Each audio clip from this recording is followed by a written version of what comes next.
Students, you all are welcome in this e-lecture. Today we are going to study the properties of matter, which is Unit 4 in accordance with the newly implemented syllabus for the semester scheme by the Board of Technical Education Rajasthan. तो आज का हमारा topic रहेगा properties of matter यानी कि पदार्थ के गुणधर्म। तो आज हम इंट्रोडक्शन पार्ट को कवर करने वाले हैं कि कोई भी पदार्थ क्या होता है, किसी भी पदार्थ को हम किस तरह डिफ़ाइन कर सकते हैं। और जब पदार्थ के गुणधर्म की हम बात करते हैं तो उसके बारे में इंट्रोडक्शन एक बहुत ही इम्पोर्टेंट पार्ट है कि जब हम इंजीनियरिंग में डिप्लोमा करते हैं तो इंजीनियरिंग के स्टूडेंट किसी भी पदार्थ की प्रॉपर्टी के बारे में जब जानकारी प्राप्त करते हैं तो वो किस सेंस में वो उन्हें आवश्यकता होगी और किस किस एप्लीकेशंस के लिए कौन कौन सी प्रॉपर्टीज़ मटेरियल की रिक्वायर्ड होंगी, तो उसके अकॉर्डिंगली इस चैप्टर के अंदर जो रिलेवेंट इन्फॉर्मेशन है वो कवर की गई है। तो इंट्रोडक्शन पार्ट को हम आज स्टार्ट करते हैं। How we can define matter, कोई भी पदार्थ को हम किस तरह परिभाषित कर सकते हैं। तो आइए स्टार्ट करते हैं। The creation of nature that has mass and volume is known as matter, यानी किसी भी प्रकृति की वह रचना जिसका अपना द्रव्यमान और आयतन होता है पदार्थ कहलाता है। अगर हम इन ब्रॉड सेंस बात करें तो यूनिवर्स के अंदर सिर्फ दो ही चीज़ होती हैं, एक होती है एनर्जी और दूसरी होती है मटेरियल। तो जो एनर्जी होती है हम जानते हैं कि लाइट है, और जितनी भी इलेक्ट्रोमैग्नेटिक वेव से रिलेटेड जो भी आपके एनर्जीज़ हैं, एनर्जी स्पेक्ट्रम है, वो सब एनर्जी के अंदर आता है। दूसरा पदार्थ जिनको हम फिज़िकली, अगर एक अच्छा साइज है तो हम we can realise that physically, तो पदार्थ होते हैं और दूसरा होती है एनर्जी। तो अब हम बात करते हैं पदार्थ की डेफिनेशन में देख लिए। तो पदार्थ की मूल रूप से तीन अवस्थाएं होती हैं जिनको हम सब जानते हैं, ठोस, द्रव और गैस।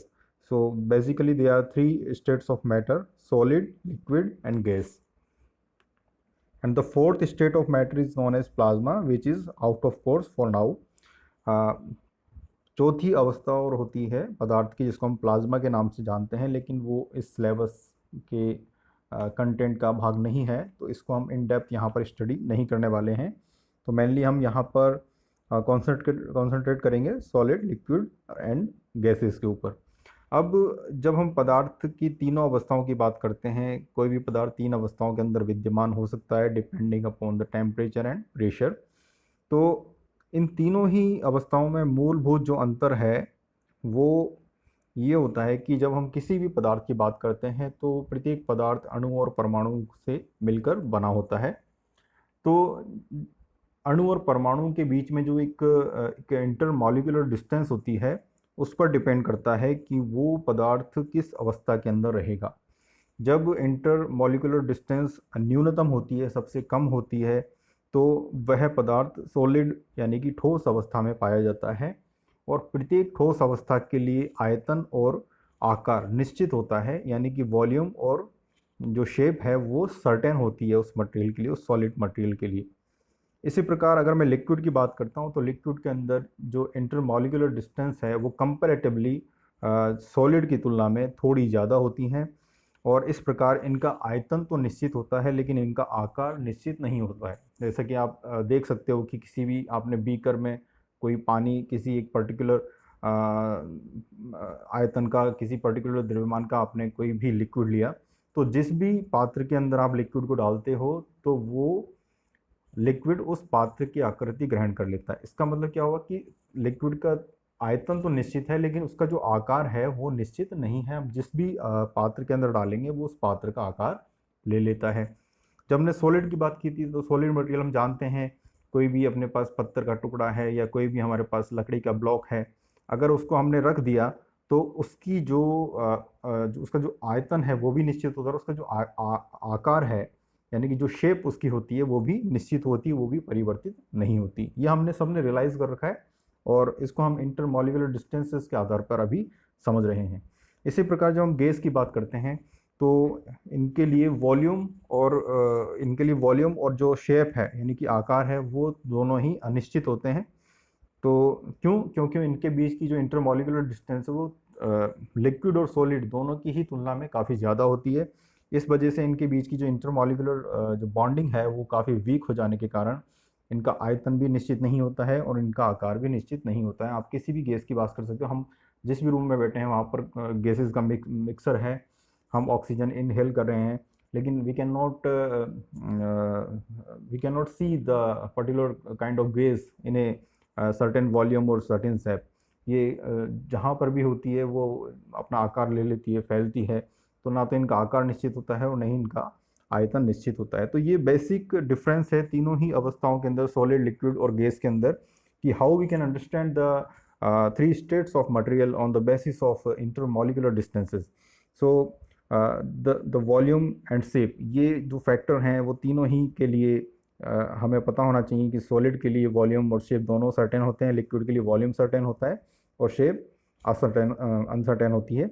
इसी प्रकार गैस के लिए दोनों ही यानी कि वॉल्यूम और शेप दोनों ही अनसर्टेन होती हैं। तो इस प्रकार हम सॉलिड, लिक्विड और गैस तीनों को ही इंटरमॉलिक्यूलर डिस्टेंसेस और इंटरमॉलिक्यूलर फोर्सेस के आधार पर हम इसको समझ सकते हैं।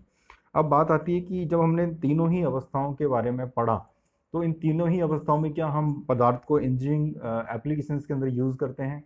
Yes, we use all the three state of material in different and vast engineering applications. In engineering, solids are mainly used for structural purpose। यानी कि इंजीनियरिंग के अंदर यदि मैं सॉलिड मटेरियल की यानी ठोस पदार्थ की बात करूं, हालांकि इनके अनगिनत उपयोग होते हैं, लेकिन अगर मैं मुख्य उपयोग की बात करूं तो जो संरचनात्मक पार्ट्स होते हैं किसी भी आपके इक्विपमेंट के, किसी भी आपके डिज़ाइनिंग के, तो वो आपके सॉलिड पदार्थ से बने हुए होते हैं। इसलिए जो आपका स्ट्रक्चरल भाग है आपकी इंजीनियरिंग का, वो सॉलिड जो स्टेट है पदार्थ की उस पर डिपेंडेंट होता है। आप आपके कंस्ट्रक्शन कार्य के अंदर देखते हो आपकी काफ़ी मात्रा में स्टील यूज़ होता है, काफ़ी सॉलिड डिफरेंट प्रकार के जो डिफरेंट काइंड्स के जो आपके सॉलिड मटेरियल होते हैं वो वहाँ पर उपयोगी होते हैं। इसी प्रकार अगर मैं लिक्विड की बात करूँ तो लिक्विड को हम फ्यूल, ल्यूब्रिकेंट, सॉल्वेंट, कूलेंट यानी कि ईंधन, ल्यूब्रिकेंट मतलब स्नेहक जो होते हैं, सॉल्वेंट मतलब जो विलायक आपके होते हैं, कूलेंट यानी कि जो शीतलक पदार्थ होते हैं, उनके रूप में काफ़ी जगह लिक्विड पदार्थों को उपयोग में लाया जाता है। इसी प्रकार यदि मैं गैस की बात करता हूँ, गैस को हम फ्यूल में as refrigerant, chemical reagents etcetera, इतने सारे, और ये कुछ लिमिटेड एप्लीकेशंस यहाँ पर दिखा रखे हैं, और इतने काफ़ी सारे एप्लीकेशंस होते हैं जहाँ पर हम इन तीनों ही अवस्थाओं को अलग अलग प्रकार से उपयोग में लाते हैं।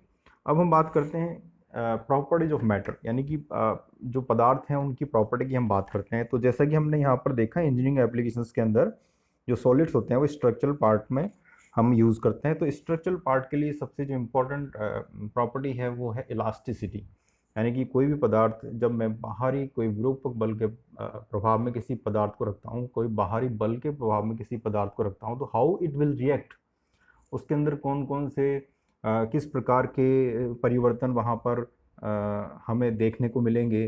क्या वो सॉलिड पदार्थ जो हम यूज़ कर रहे हैं किसी पर्टिकुलर इंजीनियरिंग एप्लीकेशन में, वो वहाँ पर उस प्रकार के लोड को सहने के काबिल है अथवा नहीं।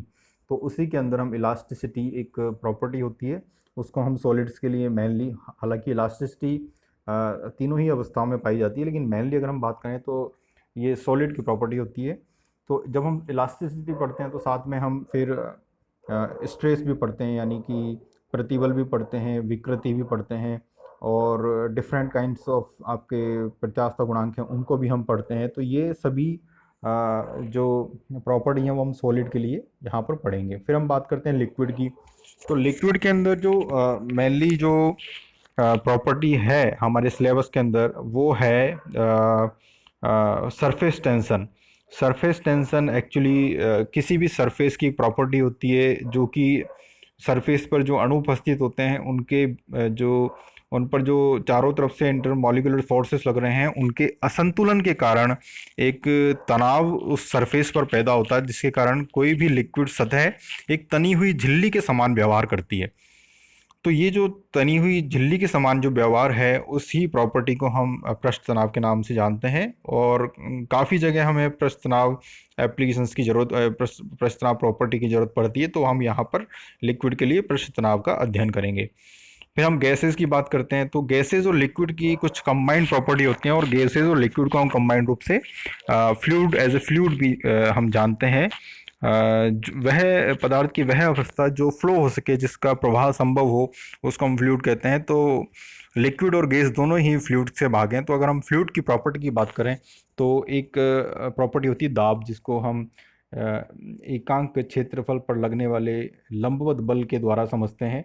तो ये जो दाब है, ये भी काफ़ी फील्ड्स के अंदर और काफ़ी जगह इंजीनियरिंग में उपयोग होने वाली प्रॉपर्टी है। तो हम लिक्विड और गैसेस के लिए कंबाइंडली इस प्रॉपर्टी का अध्ययन करेंगे। तो आज के लेक्चर में हमने इंट्रोडक्शन पार्ट किया है, और आगे लेक्चर के अंदर हम इस आने वाला जो टॉपिक है वो कवर करेंगे। ओके।